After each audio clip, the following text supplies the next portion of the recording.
This Sunday is the Feast of Pentecost, one of the 7 principal feasts of the Episcopal Church year.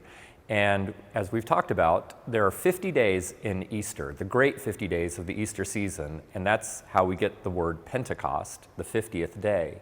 And this is when we remember the Holy Spirit being poured out on the early church. And so often Pentecost is called the birthday of the church. And so in typical St. John's fashion, we're going to have a big birthday party. We will have brass and a very full choir with our full treble choir joining the adults, and a lot of great music that will really engage and kind of be a way to kick off the new church year as it's our birthday, but also to kind of kick off our whole summer in a festive way. The music is going to be really spectacular. We have an extended prelude with the brass. One of the pieces in the middle of the prelude is a very lovely and sort of rhapsodic setting of the hymn, "Come Down, O Love Divine," which we will then sing later at communion. We have a beautiful sequence anthem rather than a hymn, and that is partly because we're doing something interesting liturgically as we lead up into as we go through the service of the Word.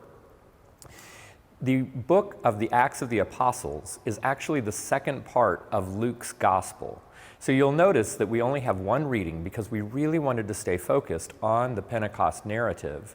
And so it feels like we don't have a gospel, and in a pure sense we don't, but in a way we do have a gospel reading because that beginning of Acts was really a continuation of the end of the Gospel of Luke.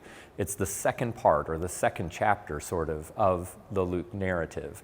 And so we will be reading that story and then going right into the sermon. And then from there, the service will be like all of our services are on a typical Sunday.